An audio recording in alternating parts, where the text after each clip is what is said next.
रवैया एक होना चाहिए। अगर ये रवैया एक नहीं होगा तो कोई जमहूरियत नहीं चलता। और मुझे उम्मीद है कि इलेक्शन कमीशन जो है वो रवैया सबके साथ एक ही रखेगी और इससे हम उम्मीद कर सकते हैं कि ये ऐसा होगा। सिंध को पहली मोटरवे और कराची को पहली मोटरवे नवाज शरीफ ने दी। जितने पैसे इनकी हुकूमत ने लाहौर की तरक्की के लिए खर्च किए थे, मुख्तस किए थे, उतने पैसे क्या कराची के लिए दिए गए थे? कराची को एक शहबाज शरीफ चाहिए, वोट उसको दें इंसाफ के साथ जिन्होंने काम किया है। अभी इलेक्शन सर पर है ना, तो इनको कराची याद आ रहे हैं। यहाँ से कोई कूड़ा नहीं उठाता और लाहौर की सड़कें धोई जाती हैं। पीपल्स पार्टी में और दूसरों में कि हमारी प्रेस कॉन्फ्रेंस होती है काम रिलेटेड, उनकी प्रेस कॉन्फ्रेंस होती है।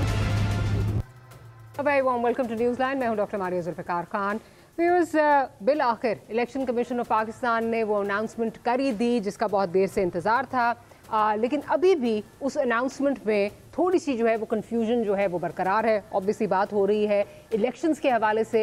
इलेक्शंस के हवाले से कहा जा रहा है इलेक्शन कमीशन की जानिब से कि जनवरी के आखिरी हफ्ते में जो है वो इलेक्शंस मुनक्किद किए जाएंगे। हाउएवर अभी भी उसकी डेट की जो डिफिनिटिव डेट है उसकी अनाउंसमेंट नहीं हो रही, उसे अभी भी जो है वो मुबहम रखा जा रहा है, जिससे बहुत सारे सवालात और बहुत सारे जो हैं वो शक व शुबात जो हैं वो जन्म ले रहे हैं। सवाल ये भी हो रहा है कि क्या जो इलेक्शन कमीशन पर बढ़ती हुई जो तनकीद थी, जो बढ़ता हुआ शोर था, उससे जान छुड़ाने के लिए एज अ डाइवर्जेंस टेक्निक जो है ये एक पॉलिटिकल पार्टीज़ को लॉलीपॉप दी गई है, या वाकई ही आखिरी हफ्ते में जो है वो इलेक्शंस मुनक्किद हो जाएंगे जनवरी के। So that's a question that's on everyone's mind. दूसरी बात साथ ही साथ जो है वो ये है कि मीडिया रिपोर्ट्स के मुताबिक नवाज शरीफ ने अपनी वापसी का ऐलान जो 21 अक्टूबर का किया था उसमें कोई रद्द-बदल नहीं हो रही, और उस पर मज़ीद जो है वो तस्दीक जो है वो शहबाज शरीफ साहब ने भी कर दी है कि नवाज शरीफ साहब की वापसी जो है वो 21 अक्टूबर को ही होगी।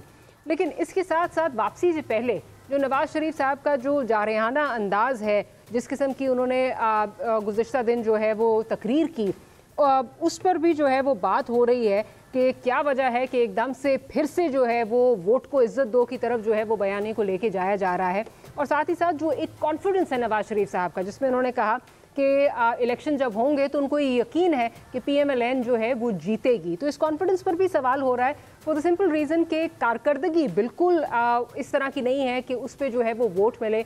आप पेट्रोल की प्राइसेस देख लें, आप इस वक्त इन्फ्लेशन देख लें, आप बिजली की प्राइसेस देख लें, आम आदमी की ज़िंदगी इस वक्त अजीरन है। तो ये कॉन्फिडेंस कहाँ से आ रहा है नवाज शरीफ साहब का, इस पर बहुत ज़्यादा सवालात जो हैं वो जन्म ले रहे हैं। और इसी की साथ ही साथ इस पर मज़ीद जो एक स्टैंप लगाई है इन खदशात पर और जो सवालात उठाए हैं वो पाकिस्तान पीपल्स पार्टी से बिलावल भुट्टो जरदारी साहब ने उठाए हैं, जो कि कोalition गवर्नमेंट का एक महीना पहले तक, ऑलमोस्ट एक महीना, थोड़ा सा ऊपर है, एक महीने से ऊपर तक जो है वो कोalition गवर्नमेंट का हिस्सा थे। लेकिन आज वो ये सवाल उठा रहे हैं कि जी हमें लेवल प्लेइंग फील्ड नहीं मिल रही। और जब उनसे पूछा गया कि जी कौन लेवल प्लेइंग फील्ड नहीं दे रहा आपको, तो उन्होंने सीधा सीधा कहा कि जी अगर कोई और होगा तो मैं वो उसका भी बता दूंगा, लेकिन फ़िलहाल पाकिस्तान मुस्लिम लीग नवाज़ है जो हमें लेवल प्लेइंग फील्ड नहीं दे रही। तो अब सवाल ये है कि ऐसे माहौल में अगर इलेक्शन हो जाते हैं तो 1 विल दे बी एक्सेप्टेबल, और 2 क्या वो फ्री एंड फेयर होंगे? That's the $1 million question. इस पर बात करेंगे अपने पार्टिसिपेंट से। मूसा गिलानी साहब हमें ज्वाइन कर रहे हैं, पाकिस्तान पीपल्स पार्टी से आपका ताल्लुक है। माइजा हमीद साहब हमें ज्वाइन कर रही हैं, पाकिस्तान मुस्लिम लीग नवाज से आपका ताल्लुक है। साथ ही साथ सीनियर एनालिस्ट और लीगल एक्सपर्ट अजहर सिद्दीक साहब भी हमारे साथ मौजूद हैं।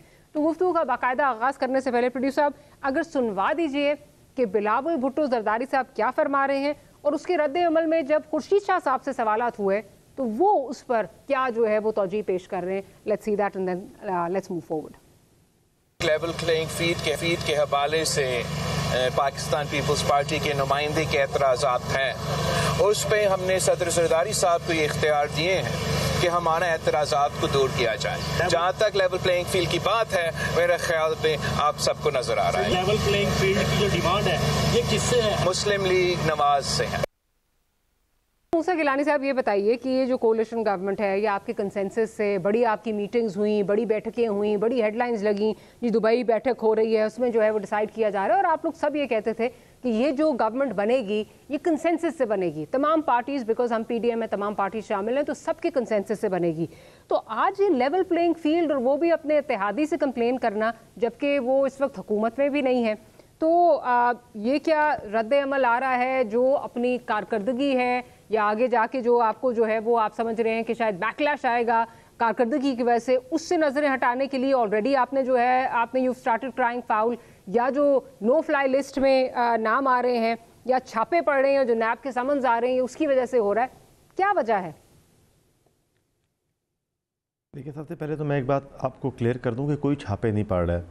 ये एक सिर्फ फजूल फेक खबरें हैं जिसके ऊपर मैं समझता हूँ कि आपको भी इस पर बिल्कुल तहकीक करके ये बात करनी चाहिए, और इस तरह एक फ्लाइंग स्टेटमेंट नहीं देना चाहिए कि छापे पड़ रहे हैं और नो फ्लाइंग लिस्ट पे। कौन नो फ्लाइंग लिस्ट पर है? चेयरमैन भी फ्लाइंग लिस्ट पे है, नो फ्लाइंग लिस्ट पे सर, नो फ्लाइंग लिस्ट पे नहीं है। सारी पार्टी के कोई नो फ्लाइंग लिस्ट पे नहीं है, आपके लोगों के नाम नहीं है नो फ्लाइंग लिस्ट पे। आप आज हमारा अब ये सिर्फ ऐसी बातें हैं, मतलब कोई सीनियर लीडरशिप पार्टी के मेन जो मेंबर्स हैं उनमें से कोई नहीं। अगर कोई पीपल्स पार्टी का, I did not say senior leadership, I said no flying list पे नाम जा रहे हैं, I never took any names. इतने बड़े टीवी के ऊपर आपका एक इस तरह का एक जो क्रिएट किया जा रहा है, मैं समझता हूँ कि वो अच्छी बात नहीं है।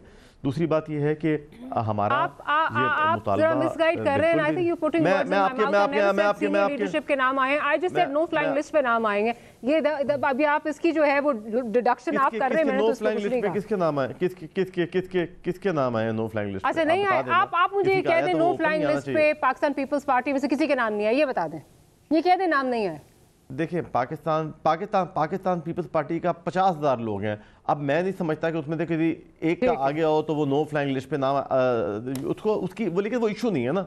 वो हमारा वो PMLN के साथ तो इशू ही नहीं है वो वाला। चेयरमैन साहब ने जब इसी की मीटिंग हुई उसमें जो आप बात करी थी इसकी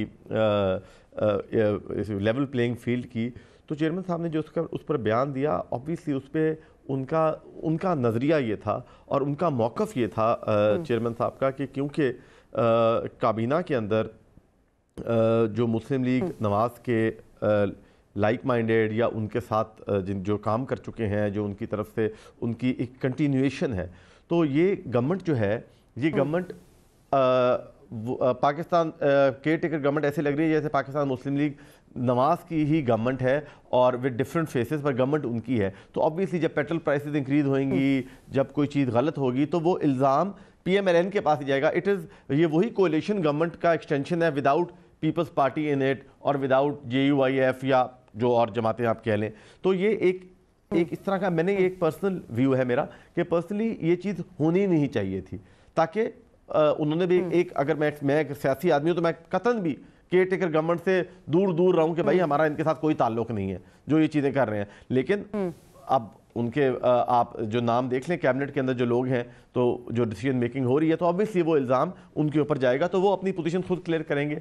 लेवल प्लेइंग फील्ड के ऊपर ऑब्वियसली इसी बात पे हम कर रहे हैं, हमने चेयरमैन साहब ने जो बात की है वो यही बात कर रहे हैं कि आप पॉलिटिकल स्पेस जो है वो इस तरह मनूवर आपके लोग ज़्यादा हैं और वो यहाँ पर चीज़ें इंटरफेयर कर रहे होंगे, उन तक ये शिकायत पहुँची होगी, नॉट टू माय नॉलेज, जिसकी वजह से CEC ने, मैं CEC का मेंबर भी नहीं हूँ, तो CEC ने जरदारी साहब को मैंडेट दिया है कि वो बात करें। उनकी कल चौधरी शुजात से भी बात हुई है, जितने साबका एलाइज थे उन सब के साथ वो एक कंसेंसस बिल्ड हो जाएगा। देखिए, इंपॉर्टेंट बात ये है कि हमने किसी भी चीज़ का ये फ़ायदा नहीं उठाना और पॉलिटिक्स को हम उस नहज पर ना लेकर जाएं जो 90s की नहज पर एक नफरत की सियासत से हम खुद, चाहे वो PMLN है, वो पीपल्स पार्टी है, वो MQM है, वो JUI है, जितने भी मैं समझता हूँ कि एक सीनियर लोग थे और जो एक वफादार सियासत थी वो ख़त्म हो गई है। पोलराइजेशन इतनी फैल चुकी है, इतनी नफरत को हम बुझा कर यहाँ तक पहुँचे हैं। अगर हम उसको फिर खुद शुरू कर देंगे तो आवाम के अंदर ये एक जो हालात है इकोनॉमी के हालात, पोलराइजेशन बहुत ज़्यादा जो है वो आ गई है, पोलराइजेशन बहुत ज़्यादा आ गई है। बट क्या ये बेहतर नहीं होता कि आप जो ये बयान अभी दे रहे हैं या आपकी लीडरशिप टेलीविजन पे आके जो बयान दे रही है कि आप बंद कमरों में जो है ये आपस में डिस्कस कर लेते, या फिर ये है कि आपने ये डिस्कस किया है और आगे से आपको कोई रिस्पॉन्स खातिर खा नहीं मिला, hence you had to resort to television? देखिए, मैं समझता हूँ कि अब शायद उस डिस्कशन का टाइम नहीं मिला होगा, और अब जब CEC ने इसका फ़ैसला किया है, और अब जरदारी साहब क्योंकि लाहौर हैं, और हमने बड़ा एक मैंने अपनी तरफ से भी और गिलानी साहब ने भी और हमने पार्टी ने भी इस बड़ा अच्छा इक़दाम कहा जो मियां मोहम्मद नवाज शरीफ साहब आ रहे हैं। देखिए, हमें पॉलिटिक्स के अंदर इंक्लूसिविटी की पॉलिटिक्स चाहिए। ये कैसे हो सकता है कि हम मियां मोहम्मद नवाज शरीफ को बाहर निकाल दें और 2017 को हम कभी नहीं समझते थे कि 2017-18 का जो इलेक्शन था वो एक शफाफ इलेक्शन था, और इसी तरह हम 2013 के इलेक्शन को भी एक साफ शफाफ इलेक्शन नहीं समझते। तो हमें अपनी गलतियों से, अपनी उन जो हमारे से मिस्टेक्स हुई हैं, हमें उससे अगर हम अभी भी नहीं सीखेंगे, अवाम इकॉनमी देखें, इकॉनमी ने तो ठीक हम कर लेंगे, नहीं होगी, कभी मुश्किल हालात आएंगे, कभी बेहतर हालात आएंगे, लेकिन हम इस मुल्क के सोशल फैब्रिक को तो हम पॉलिटिशियंस तबाह ना करें। अगर हम वो भी तबाह करने लग जाएंगे तो फिर मैं समझता हूँ फिर लोग हमारे से एतमाद उठा लेंगे, वो राइट, एतमाद उठ जाएगा। आपका पॉइंट आ गया। माइज़ा साहिबा, कल तक आपके जो हैं ये इत्तेहादी थे, हार्डली 1.5 महीना हुआ है, they were in your coalition government, allied government में आप दोनों साथ थे। अब ये इल्ज़ाम आने शुरू हो गए हैं कि जी लेवल प्लेइंग फील्ड नहीं मिल रहा, और माइज़ा साहिबा की तरफ मेरा ख्याल मुझे कहा जा रहा है कि अभी जो है वो कुछ टेक्निकल इशू आ रहा है। अज़ीज़ सिद्दीक साहब की तरफ चलते हैं। अज़ीज़ साहब, आप इसको किस तरह देख रहे हैं कि या तो ये दोनों पार्टीज ने अपनी अपनी तरफ, उधर नवाज शरीफ साहब को जो है वो कुछ और याद आ रहा है, वो ये कह रहे हैं जी मिट्टी पाओ अब नहीं चलेगा, इधर ये कह रहे हैं लेवल प्लेइंग फील्ड नहीं मिल रही। ये हो क्या रहा है? ये क्या डर है कि कारकर्दगी की वजह से भी कुछ कारकर्दगी जो भी आप कहें ये डिफॉल्ट से बचाया जो भी है, बट जो रिलीफ प्रॉमिस की गई थी वो नहीं मिली आवाम को, आवाम की ज़िंदगी इस वक्त बहुत मुश्किल है।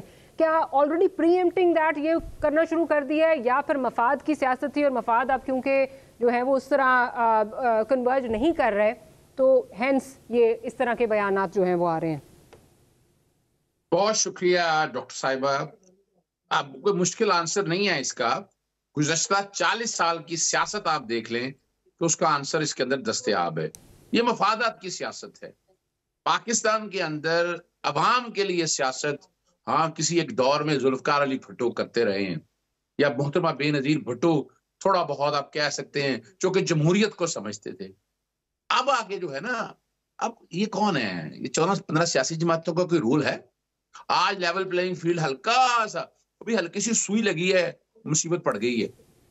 17 महीने से पाकिस्तान तहरीक इंसाफ के साथ इन लोगों ने क्या किया है?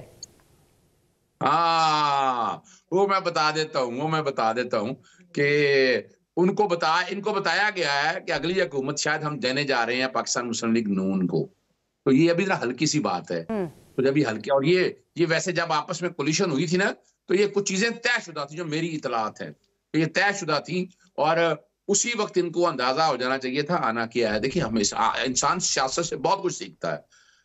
जहां जुल्फ़कार अली भुट्टो और मोहतरमा बेनज़ीर साहिबा एक सियासत के बेहतरीन खिलाड़ी थे, वो ये चालें नहीं समझ सके।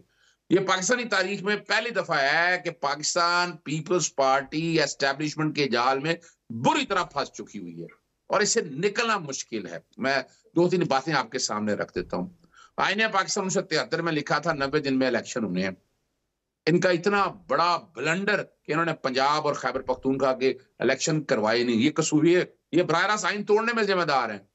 फिर इन्होंने क्या किया कि इलेक्शन कराने की तारीख देना और सारे इख्तियारात सेक्शन 57 के तहत दे दिए किसको? इलेक्शन कमीशन को। इनके हाथ में क्या है? इनके हाथ में तो कुछ भी नहीं है। फिर तीसरी बात कि मुश्तरका मफादात काउंसिल में बैठकर कि जनाब हल्का बंदियों की कोई जरूरत थी इस वक्त? आईनी तौर पर अगर रिक्वायरमेंट देखें, वो है 90-60 दिन के अंदर इलेक्शन। तो 90 दिन तो जबरदस्ती इन्होंने किए है ना। एक तारीखी बात और बता दूं मैं आपको।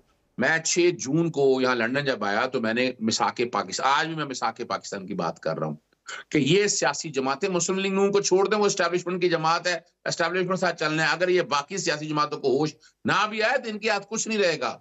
इनके सामने एक भयानक मिसाल मौजूद है पाकिस्तान तहरीक इंसाफ की, कि उनके साथ क्या हुआ, उनकी लीडरशिप के साथ क्या हुआ। ये और कमाल की बात है, कोई मार्शल नहीं, लेकिन पीछे बैठने वाले जो लोग भी बकार कर रहे थे इन्हीं के हाथों करवाया है। और एक बात बता दूं मैं आपको, जब असेंबली तहलील कर ये इलेक्शन मांग रहे थे ना सारी सियासी जमातें, पाकिस्तान मुस्लिम लीग, पाकिस्तान तहरीक इंसाफ से इलेक्शन मांग रही थी, और जब वो तहरीक अदम एतमाद से पहले असेंबली तहलील कर दी तो इन्हें इलेक्शन की तरफ जाना चाहिए था।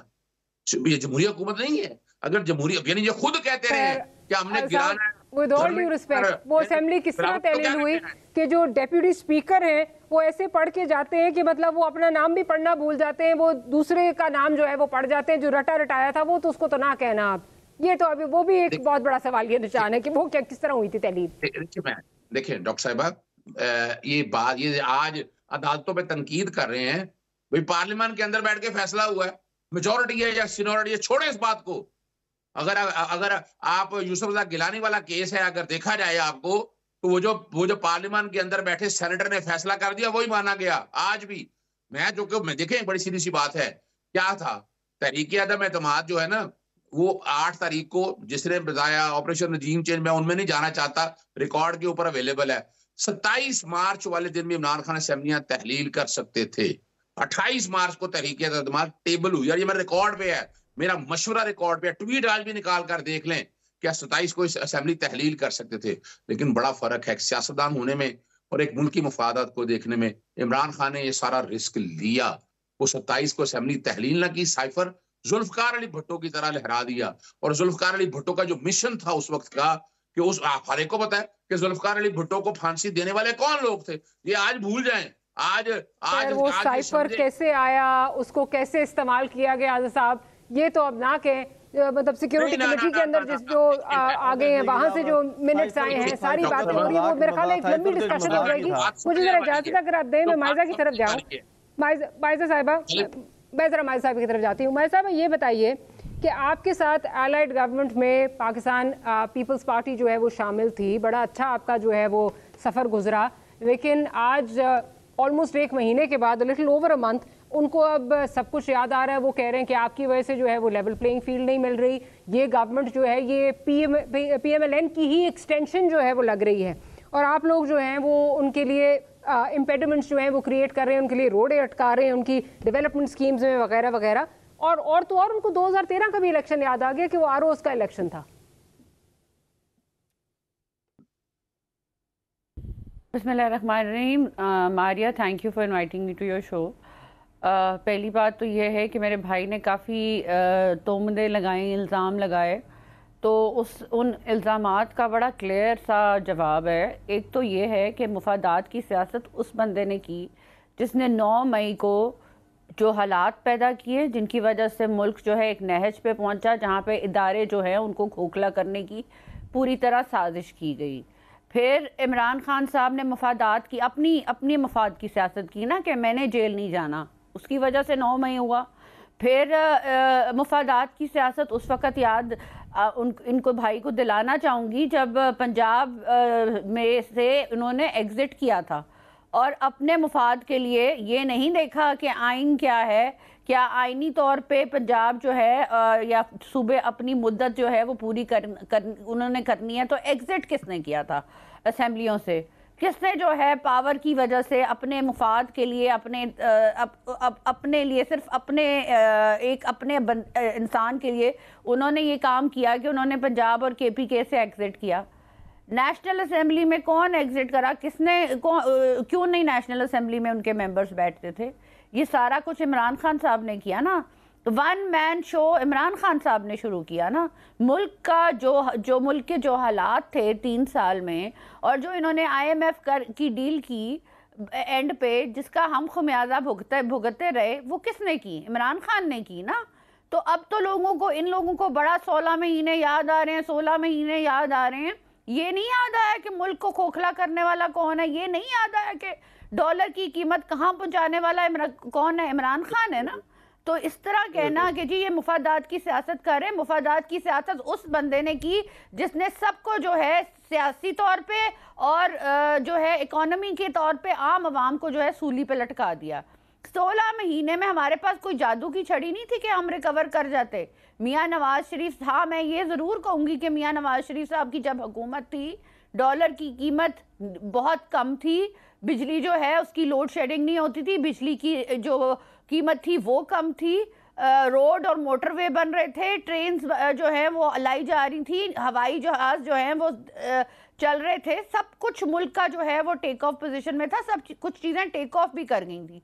लेकिन ये चीज़ें जो है ना आप कन्वीनियंटली भुला दें तो गलत बात है। ये चीज़ याद रखना कि 16 महीने में इनसे क्या हुआ था। 16 महीने में अगर आप एक प्रोग्राम भी टीवी पे कर रहे हो ना तो उसमें भी कोई इतनी ज़्यादा तब्दीली नहीं आ सकती जो आपके पिछला एंकर जो है वो 3 साल में कोई खराबी कर दिया। लेकिन आपके बेंचमार्क्स पे आपको जो है वो पूछा जा रहा है ना, आपने कहा था डॉलर की प्राइस 160 तक आ जानी चाहिए। फिर इसाकदार का वो भी जुमला सबको याद है, I don't care about the IMF। तो आप ही की पार्टी की मिफ्ता इस्माइल है, वो कहते हैं कि जो डॉक्टर साहब का रवैया है उससे बहुत बड़ा नुकसान हुआ है और मुझ डिफॉल्ट की लिस्ट में जा रहे थे। आम आदमी के इलेक्शन करा दें। सवाल रिपीट करेंगे? आम आदमी के इलेक्शन कराएं, आज निकल जाए, पता लग जाएगा आम आदमी किसको वोट देता है। इलेक्शन तो बाइज़ा साहिबा, मैं ये कह रही हूँ कि आप लोगों के अपने बेंचमार्क्स है ना, आपने कहा था 160 पर डॉलर आ जाएगा, आपने कहा था अगर महंगाई हम कम नहीं कर सके तो कम से कम बढ़ाएंगे नहीं। फिर आप ही की पार्टी से डार साहब जो हैं वो ये कहते थे I don't care about the IMF। उसकी वजह से कितना डैमेज हुआ है ये तो मिफ्ता इस्माइल साहब खुद फिर प्राइम मिनिस्टर को जाना पड़ा, जाके चीज़ें जो है सॉर्ट आउट करनी पड़ी। तो जो ताने आप इमरान खान को देते थे उसी तरह IMF के साथ आप लोगों ने भी जो है वो डिले करके नुकसान किया। पेट्रोल की प्राइस कहाँ जा रही है, ऑल ऑफ दीज थिंग्स। आप जब आ रहे थे तो आपने ये नहीं कहा था, आपने कहा था अगर हम कम नहीं कर सकेंगे तो बढ़ाएंगे नहीं। ये रिकॉर्ड पे सारे जुमले सबके आपकी लीडरशिप के पड़े हैं। मारिया, हमने बड़ा क्लियरली ये कहा था, हम हुकूमत में नहीं थे उस वक्त, और ये बात बड़ी रिपीटेडली कह चुके हैं मियां शहबाज शरीफ साहब भी कि हमने अपनी सियासत नहीं बचाई। जिसको इमरान खान पूरी कोशिश करता रहा कि अपनी सियासत और मुफादात को देखे, हमने ये कोशिश की कि हम जो है अपनी सियासत को कॉम्प्रोमाइज़ कर लें, सियासत को जो है भूल जाएं और हम मुल्क को बचाएं, मुल्क की इकोनॉमी को बचाएं, मुल्क की आवाम को बचाएं। आप मुझे ये बताएं कि मुल्क में जब IMF की डील इमरान खान साहब करके जो है उनको बड़ी मुश्किल से एक पहले डील करके चले गए, उस डील हमें तो नहीं पता था कि इन्होंने इतनी कड़ी शर्तों पे डील की थी, हमें तो नहीं पता था कि इनसाइड जो है अंदर जो है क्या हालात चल रहे हैं इनकी हुकूमत में। हमें ये पता था बहरहाल कि जो है हुकूमत जो है, सॉरी आप प्लीज इंटरप्ट ना करें भाई, मेरे से सवाल किया, अगर आपने बोलना है तो प्लीज मैं चुप कर जाती हूँ। वो बता देना, सच बता देना, फिर टाइम ज्यादा जाया होगा ना। आप बताए ना कहाँ वो डीले सख्त थी, वो बताए ना कौम को। आपने जो प्रेस कॉन्फ्रेंस अभी की है शो में उससे तो मैं कम ही बोल रही हूँ। अब I don't want to Maria, I do not want him to interrupt me. अगर वो बोलना चाहते हैं तो प्लीज बाय ऑल मींस। अच्छा आज़ा साहब जरा माइज़ा को कंप्लीट करने दीजिए। माइज़ा साहब जरा प्लीज और क्विकली जरा जो आप पे एलिगेशन लग रही है कि आप लोग लेवल प्लेइंग फील्ड नहीं दे रहे, तो व्हाट मैंने पार्टी को। मारिया पहले उस सवाल पे आते हैं। मैं सिर्फ एक बात क्लियर कर दूं कि IMF की डील करके भागने वाला जो इमरान खान है उसको जो है वो इतनी कड़ी शर्तें थी कि हम आवाम को वो कड़ी शर्तों पे जो है IMF की डील जो है उसको इम्प्लीमेंट नहीं करने दे रहे थे। और जब इसाकदार साहब आए, मियां शहबाज शरीफ साहब आए, उन्होंने कॉन्स्टेंटली बातचीत की ताकि जो है अब जो शर्तें हैं उनको थोड़ा सा ईज आउट किया जाए। वैसे मुझे मेरे सवाल का जवाब नहीं मिल रहा, वो तो ये बात कोशिश की गई, लेकिन और जब कोशिश की गई तो शहबाज शरीफ साहब भी गए, इसाकदार साहब ने भी दिन रात कोशिश की और उसके बाद छोटी सी ब्रेक लेनी है। ब्रेक के बाद आते हैं तो गुफ्तगू को यहीं से कंटिन्यू करेंगे। मेरे ख्याल शायद माई साहब जवाब नहीं देना चाह रही इसके। Will be right back.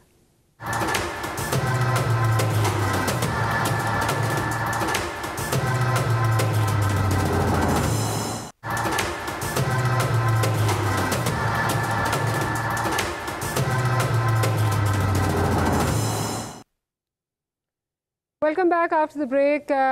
Break से पहले बात हो रही थी, माइज़ा साहिबा से बात हो रही थी कि क्या वजूहात हैं कि पाकिस्तान पीपल्स पार्टी ये कह रही है कि जी एक्सटेंशन है नून लीग की हुकूमत की, लेकिन उस तरह को जवाब नहीं मिला। मैं ज़रा मूसा साहब की तरफ चलती हूँ।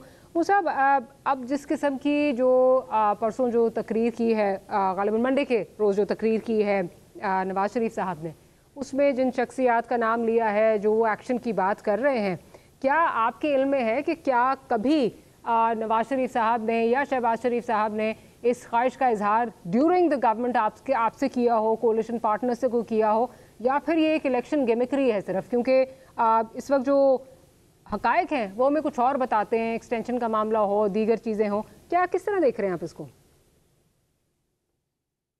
देखें, मैं ये समझता हूँ कि उनका एक अपना प्रोग्राम है, उनका एक अपना एजेंडा होगा कि अगर आवाम उनको मुंतखब करते हैं तो वो ये करेंगे जो उन्होंने बातें की हैं। लेकिन मेरा नहीं ख्याल कि हमने कोई ऐसी बात सुनी हो कि आप भी उसी तरह ही उसके अंदर थी कि ड्यूरिंग द गवर्नमेंट उन्होंने कोई इस तरह की बात शहबाज शरीफ साहब ने तो नहीं की, और शहबाज शरीफ साहब का मेरा नहीं ख्याल कि ये कोई ऐसा एजेंडा था। और मैं समझता हूँ कि हमें अगर हम इनके ऊपर इसी तरह करते रहेंगे कि किसने क्या किया, अब उसको सज़ा मिलेगी, अब इसको सज़ा मिलेगी, हम विंडिक्टिव होते रहेंगे तो फिर हम मुल्क को कहाँ लेके जाएंगे?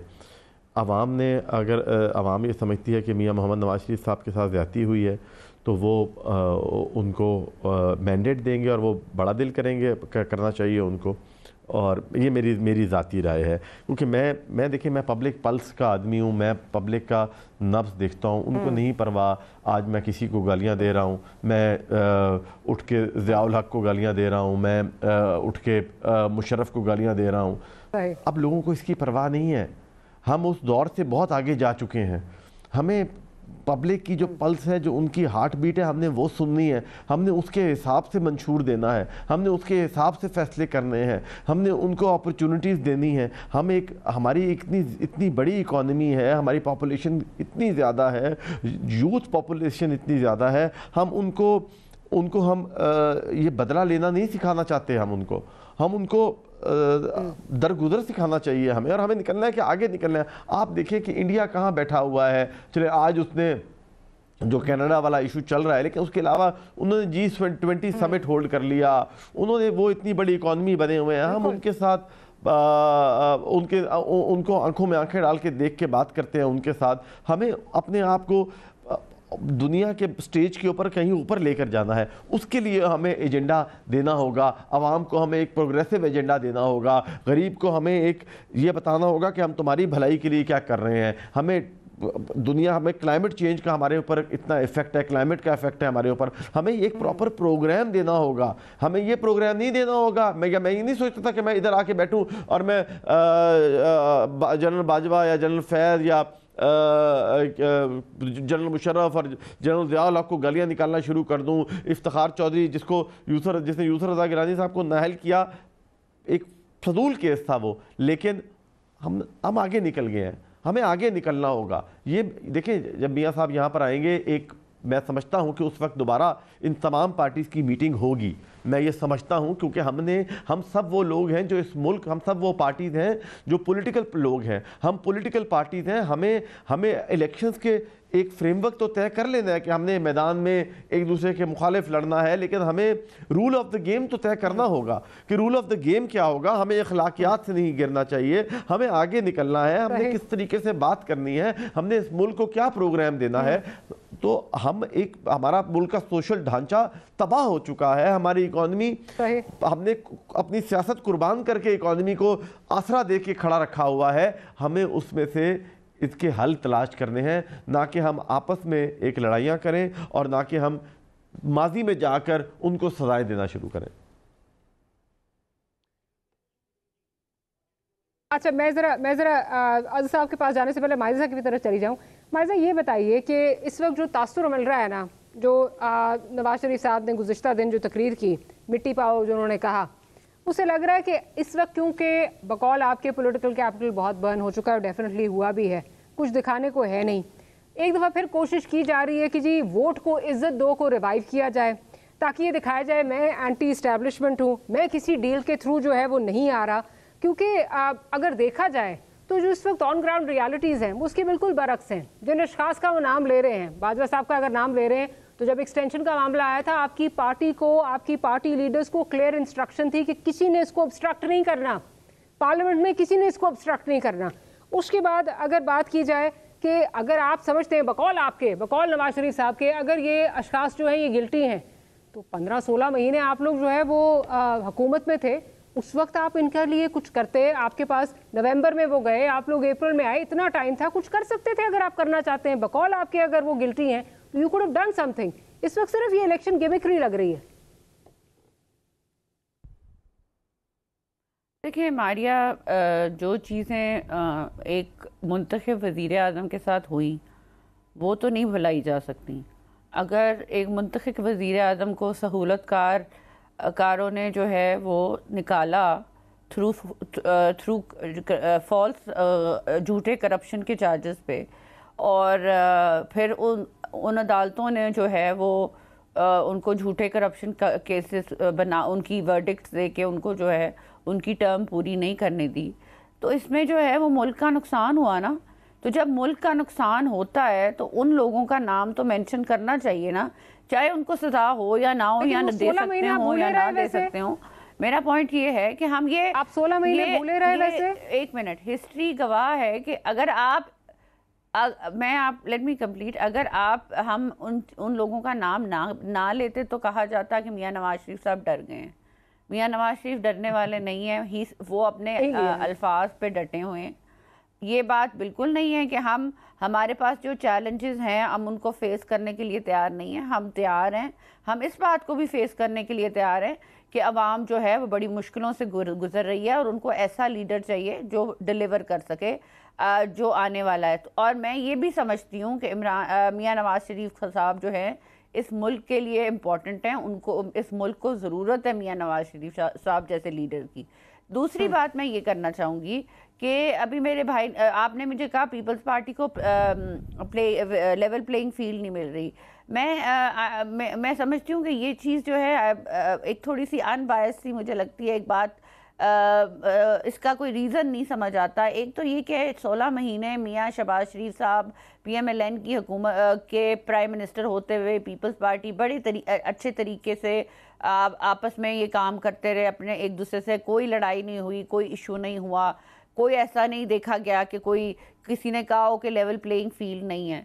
दूसरा मैं ये कहना चाहूँगी कि अगर पीपल्स पार्टी इलेक्शन मोड में है और वो हमें अपना एक सियासी हरीफ समझती है, तो अगर वो तनकीद का निशाना PMLN को बनाती है तो मैं क्या समझती हूँ ये बड़ी अच्छी बात है कि वो समझते हैं कि हम उनके सियासी हरीफ हैं पंजाब में और दूसरे एरियाज़ में। तीसरी बात यह है कि उन्होंने कहा कि जी कुछ ऐसे ब्यूरोक्रेट्स को लगाया गया जो हैं वो शायद हमारी साइड के हैं, PMLN के हैं। देखिए 30 साल से मियां नवाज शरीफ साहब, शहबाज शरीफ साहब हुकूमत कर रहे हैं। ये ब्यूरोक्रेट्स जो हैं उनके नीचे काम करते रहे, अब वो रिटायर कर गए हैं, उनका तो ताल्लुक PMLN से नहीं है। अगर someone is working under you तो इसका मतलब बिल्कुल नहीं है कि कोई आपकी पार्टी से मुंसलिक हो जाता है। अगर हम यही डिबेट लेके जाएं सिंध में तो हम ये कहेंगे कि हमारी मर्जी के लोग नहीं लगे हुए, सिंध में पीपल्स पार्टी के मर्जी के लगे हुए हैं। तो मैं ये समझती हूँ कि हमारी पीपल्स पार्टी की और PMLN ऐसी पॉलिटिकल पार्टीज हैं जिन्होंने बहुत से ऐसे टाइम देखे हैं जिसमें जो है जमहूरियत को डीरेल किया गया है। तो अब they have learn to exist with each other. तो मैं ये समझती हूँ कि ये बड़ी अच्छी इम्प्रूवमेंट है और ये हम आगे भी अगर इसको कंटिन्यू करें तो जो है लेकिन चलिए, तो आपने पीपल्स पार्टी को जवाब दे दिया। मेरा अब आपसे सवाल ये है कि आपने कहा कि नवाज शरीफ साहब को निकाला गया तो उसका जो है वो आगे से जवाब तो जो है वो भूलेंगे नहीं और उसका जो है वो होना चाहिए, उसका हिसाब होना चाहिए। सवाल मेरा ये है कि 2017 में नवाज शरीफ साहब जो हैं उनको अपने ओहदे से जो है वो उनको हटाया गया। 2019 में आप एक्सटेंशन पे क्यों मान गए थे फिर? उस वक्त वो भूल गए थे आप लोग?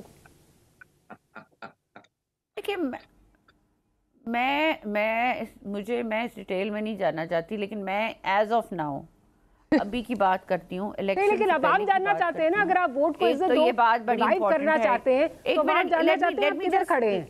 एक बात बहुत इंपॉर्टेंट, एक बात बहुत इंपॉर्टेंट है। एक ये है कि मियां नवाज शरीफ साहब कहते हैं कि ये लोग जिम्मेदारान हैं मुझे निकालने के लिए, एक मुंतखब वज़ीर आज़म को निकालने के लिए, जमहूरियत को डीरेल करने के लिए।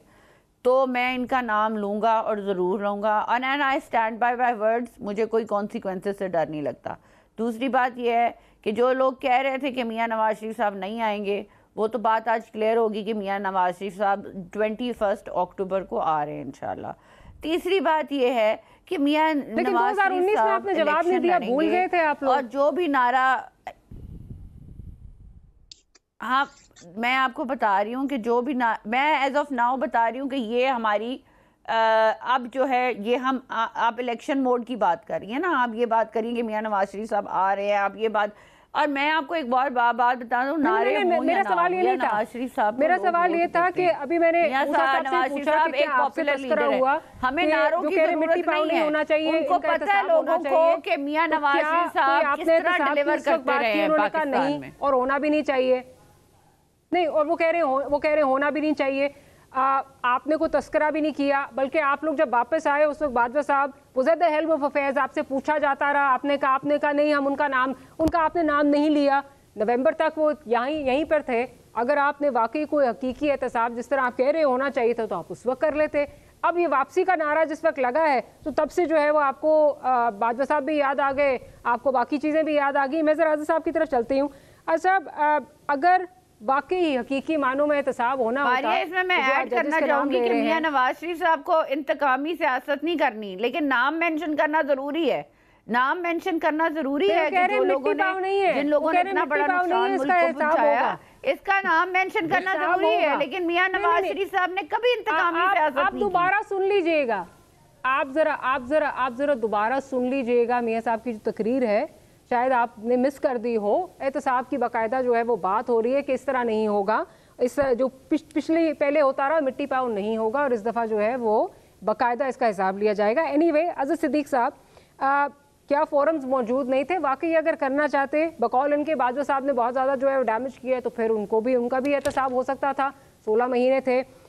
इसके अलावा जिन जजेस की बात कर रहे हैं, सुप्रीम जुडिशल काउंसिल में जो है वो जाया जा सकता था अगर वाकई ये समझते हैं कि सारी चीज़ें, लेकिन ना किसी को, मतलब इवन जो वो ऑडियो टेप थी उस पर भी प्रॉपर उस तरह जो है रिमीडियल मेजर्स नहीं लगे। इनसे पूछा जाता रहा आप कोर्ट को क्यों नहीं अप्रोच कर रहे, तो उन्होंने कहा जी हमारी मर्जी। सो क्या कहेंगे आप, ये एक इलेक्शन गिमिक्री है इस वक्त जो चल रही है?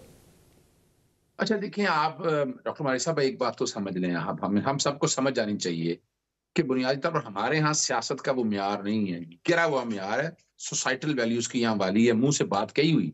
अब मैं इन्हीं की ना, ये माहिदा साहबा की 3 बातों का मैं एक छोटा सा जवाब दे दूं। जो कहते थे असेंबलियां वक्त से पहले तहलील करनी है, 3 दिन पहले इन्होंने असेंबलियां क्यों तहलील की? किसने कहा कि 3 दिन पहले असेंबलियां तहलील करना जो है वो आईनी है, और 6 महीने या 1 साल पहले करना गैर आईनी है? मैं हैरान होता हूँ। और फिर पता नहीं यादाश्त कमजोर है, हम लोगों ने टेप डाली है, वही पढ़ते रहते हैं। आईनी गैर आईनी की बात नहीं है, लेकिन मॉरली आपने उसका सदीकी साहब, आपको भी इस बात का पता है, आईनी गैर आईनी की बात नहीं हो रही है, एक मॉरली बात हो रही है। अब कोई मोरालिटी का इशू नहीं है, ये गलत बात है। मोरालिटी का इशू किसने कहा? मोरालिटी का क्या इशू है? अपनी पॉलिटिक्स के लिए इमरान खान ने अपनी सियासत के लिए सबको अपनी कुर्सी के लिए, सियासत के लिए भी नहीं, पॉलिटिक्स के लिए आपने देखिए अदर साहब, एक बात आप प्लीज तय कर लें, एक गुजारिश 2 मिनट का, मैं बड़े प्यार से आपसे एक बात करना चाह रहा हूँ।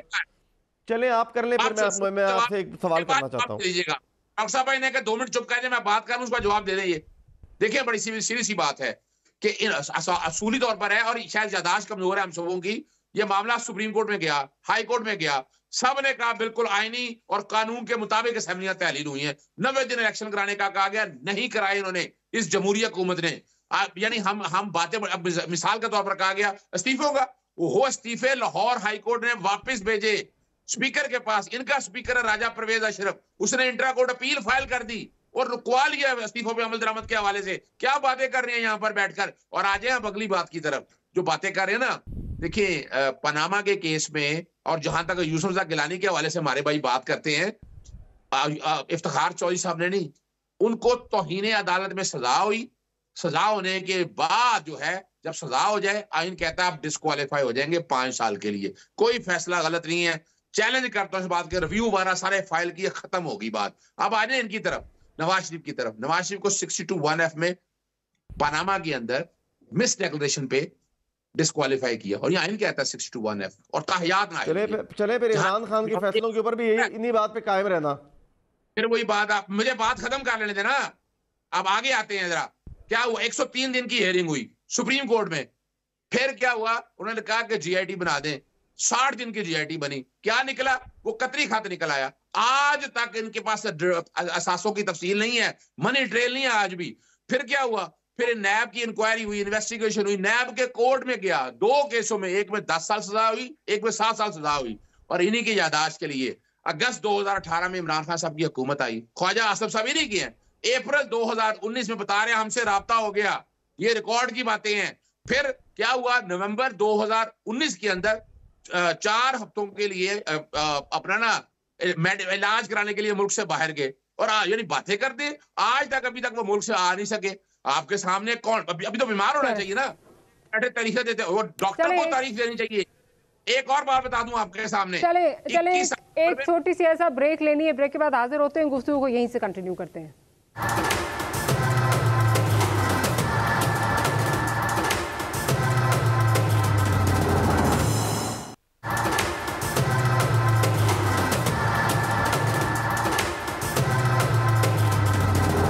Welcome back after the break. Musa Sahib की तरफ जाऊंगी। मूसा साहब, ये बताइए कि आपके खदशात, एक तरफ जो इलेक्शन कमीशन के हवाले से इस वक्त अभी भी चहमगोइयाँ हो रही हैं कि कोई डिफिनेटिव डेट नहीं दी, और ये एक ट्रक की बत्ती के पीछे लगाया हुआ है, क्योंकि बहुत सारी जमातें समेत आपकी जो है वो तनकीद कर रही हैं कि इलेक्शन कमीशन क्यों नहीं अनाउंस कर रही डेट का, अभी भी डिफिनेटिव डेट उस तरह नहीं है। दूसरा, अगर एक इसका जवाब चाहूँगी, दूसरा ये कि क्या आप समझते हैं इस माहौल में जिस तरह इलेक्शन हो रहा है, जिस तरह इलेक्शन होंगे, बल्कि रादर फ्री, फेयर, ट्रांसपेरेंट और एक्सेप्टेबल होंगे सब पार्टीज़ को? देखें, मैं ये समझता हूँ कि इलेक्शन कमीशन जो है वो बहुत जल्दी आने वाले चंद दिनों में डेट का अनाउंस हो जाएगा, उसकी कोई परेशानी नहीं। माई साहिबा की तरफ चलती हूँ। माई साहिबा, आप किस तरह देख रही हैं कि क्या डिफिनेटिव डेट ना आना इस वक्त, क्यों नहीं दे रहा है इलेक्शन कमीशन डिफिनेटिव डेट, और साथ इस माहौल में इलेक्शन क्या सबको एक्सेप्टेबल होंगे?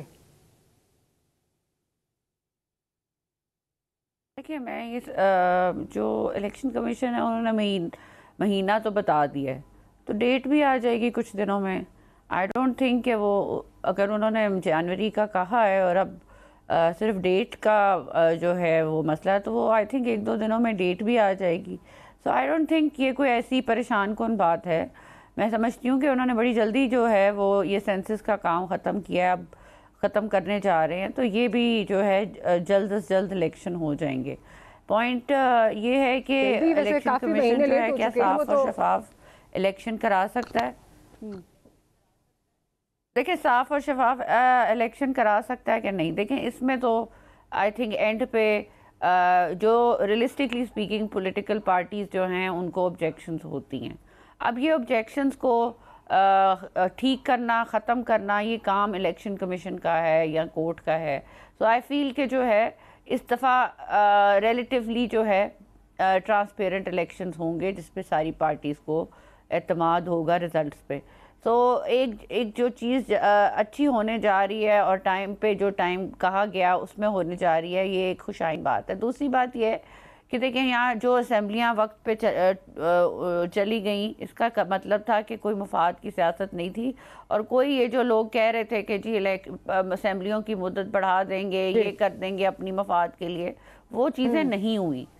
सब कुछ अपने वक्त पे हो रहा है। मेरे पास बिल्कुल आखिरी 2 मिनट में मूसा साहब का और अल साहब का भी इस पे पॉइंट ऑफ व्यू लेना चाहूंगी। मूसा साहब, अगर आप बता दीजिए क्या वजह नहीं दी जा रही, ट्रक की बत्ती है और क्या ट्रांसपेरेंट फ्री फेयर इलेक्शन आपको नजर आ रहा है? देखिए, ट्रक की बत्ती के पीछे तो हम लगेंगे नहीं।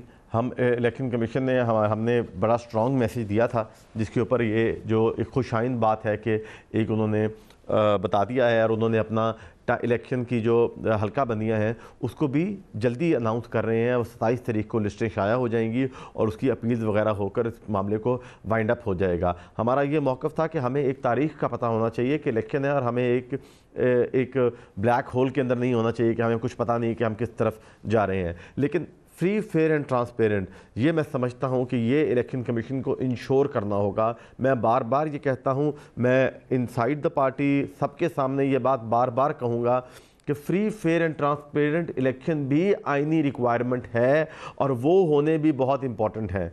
ऐसा ना हो कि हम कल को इस इलेक्शन को मजबूरी के तहत एक्सेप्ट कर रहे हों और फिर बाद में कह रहे हों कि ये फ्री फेयर एंड ट्रांसपेरेंट नहीं थे। ये इलेक्शन ऐसे होनी चाहिए जो एक्सेप्टेबल फॉर ऑल हों, तमाम पार्टीज़ के साथ एक्सेप्टेबल हो। और अदर साहब से मैं सिर्फ ये पूछूंगा कि जो ये बार बार कह रहे हैं इलेक्शन हम अगले हफ्ते इलेक्शन करा देते हैं, ये कहें तो सही कि ये हम इलेक्शन को इनके रिजल्ट्स भी तस्लीम करेंगे। जब ये कमेटी में मुज़ाकरात करने आए थे हुकूमत के साथ, जब बंदयाल साहब ने जब इनसे बात की थी कि आप मुज़ाकरात कर लें, तो गिलानी साहब ने कमेटी में इनसे बात की थी कि इलेक्शन तो आप मांग रहे हैं, आप ये बयान दें कि जब इलेक्शन हो गया हम उसके रिजल्ट भी तस्लीम करेंगे। राइट, मैं इसी में पॉइंट ऑफ व्यू ले लूं। साहब, माइजा साहिबा कह रही हैं सबसे ट्रांसपेरेंट इलेक्शन होगा ये वाला। अच्छा, मैं वो अपना ना बड़ा हैरान होता था, चंदा चकोरी मांगने को जाए चांद, वो इसलिए कि नवाज शरीफ ने कहा कि मैं लिख के देता हूं अगला वजीर आजम मैं आऊंगा। मैं तो नहीं कह रहा, ये उन्होंने कहा। अब तो इसका फिर इनको तो फ्री फेयर ट्रांस सवाल ही पैदा नहीं होता। इस इलेक्शन कमीशन की मौजूदगी में ट्रांसपेरेंट इलेक्शन सवाल, यानी भाई बड़ा जबरदस्त लॉलीपॉप। मैं हैरान हूं, सियासी जमातें लॉलीपॉप ले लेती हैं। इलेक्शन साहब को ट्रांसपेरेंट होते हुए नजर नहीं आ रहे। लेट्स होप कि ये इलेक्शन जो है ये फ्री फेयर ट्रांसपेरेंट हो, वरना इसी तरह पूरे 5 साल हम यही डिबेट करते रहेंगे और चीज़ें कहीं नहीं पहुंचेंगी, मुल्क आगे नहीं पहुंचेगा। अज़ीज़ सिद्दीक़ साहब आपका बहुत शुक्रिया, मुझसे साहब आपका, और माई साहब बहुत शुक्रिया कि प्रोग्राम के लिए आपने वक्त निकाला।